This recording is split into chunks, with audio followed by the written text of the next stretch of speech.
मुद्रास्फीति। मुद्रास्फीति इकोनॉमिक्स का एक सबसे सामान्य टॉपिक है जिसको हम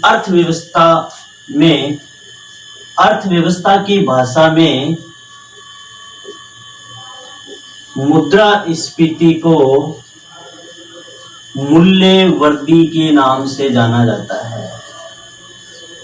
मूल्य वृद्धि के नाम से जाना जाता है। तो मुद्रास्फीति जो शब्द है इसको हमने अर्थव्यवस्था की भाषा में क्या कहा है? मूल्य वृद्धि। और मूल्य वृद्धि से तात्पर्य ये है कि जब सामान्य कीमत स्तर में सतत वृद्धि को मुद्रास्फीति कहते हैं।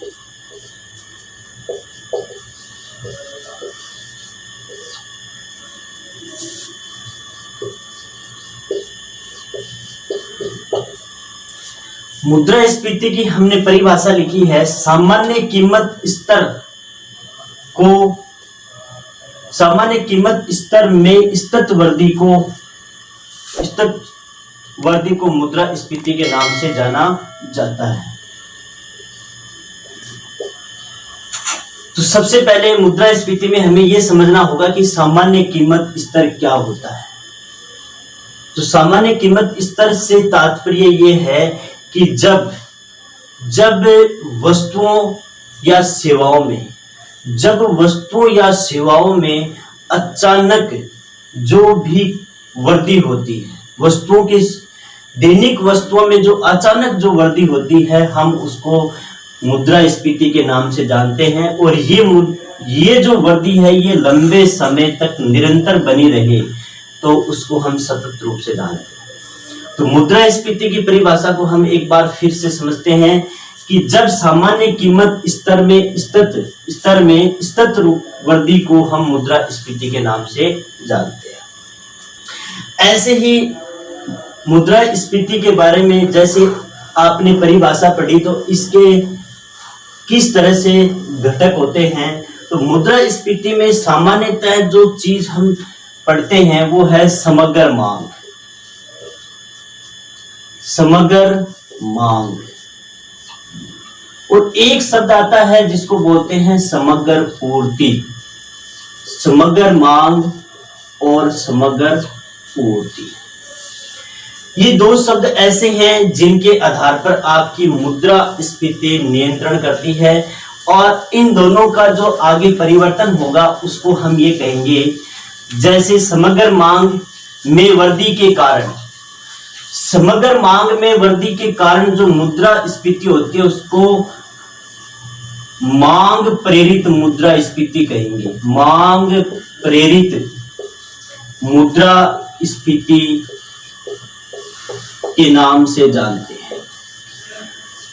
ऐसे ही हम समग्र पूर्ति के अंदर जो गिरावट आएगी तो उसको हम क्या कहेंगे? लागत प्रेरित मुद्रास्फीति के नाम से जानते हैं। लागत प्रेरित मुद्रास्फीति के नाम से जानते हैं। मुद्रास्फीति में हमें ये दो कंसेप्ट एकदम क्लियर होने चाहिए, तभी आपको इस शब्द के बारे में समझ में आएगा। समग्र मांग क्या होती है, समग्र पूर्ति क्या होती है, इस क्षेत्र को हमें ध्यान से समझना है। देखो, सबसे पहले समग्र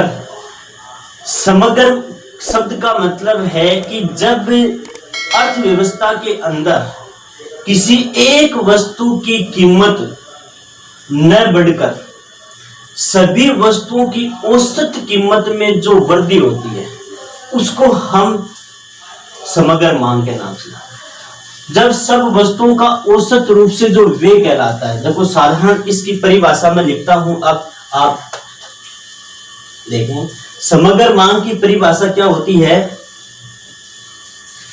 जब अर्थव्यवस्था में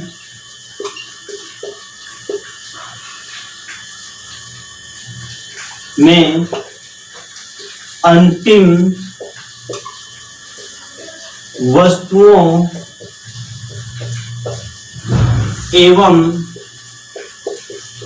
सेवाओं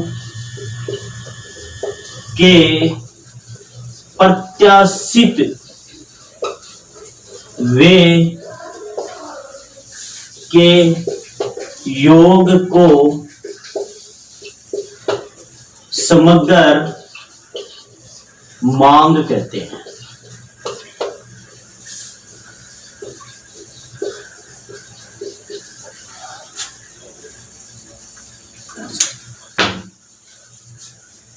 देखा हमने क्या देखा, समग्र मांग की परिभाषा बोर्ड पर मैंने देखी।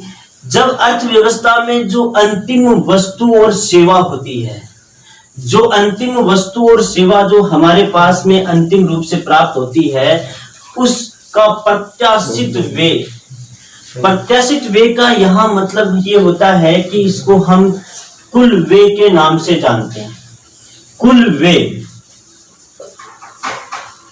इसको हम कुल व्यय के नाम से जानते हैं। प्रत्याशित व्यय को हम क्या कहते हैं? कुल व्यय। कुल व्यय का यहाँ मतलब ये होता है कि हमारे जो अर्थव्यवस्था है, इसमें वस्तु और सेवाओं का जो भी उत्पादन किया जाता है, उसके अंदर जो औसत व्यय होता है, जो कुल जो खर्च होता है, उस खर्च को हमने क्या नाम दिया है? समग्र मांग के नाम से दिया है। और इस समग्र मांग में वृद्धि के कारण, ध्यान से समझें, इस समग्र मांग में वृद्धि के कारण जो मुद्रास्फीति होती है, जो वृद्धि होती है वस्तुओं की कीमत में, उसको हमने मांग प्रेरित मुद्रास्फीति कहा है। इसमें वृद्धि के कारण हमने क्या नाम दिया? इसको मांग प्रेरित मुद्रास्फीति कहा है। ऐसे ही हमने दूसरी जो लिखा है समग्र पूर्ति। समग्र पूर्ति शब्द से मतलब यहां ये है कि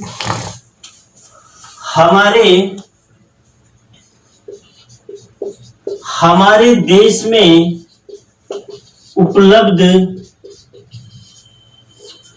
संसाधन व तकनीक के आधार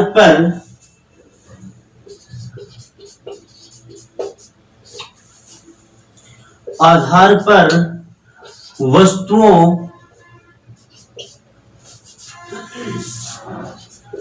व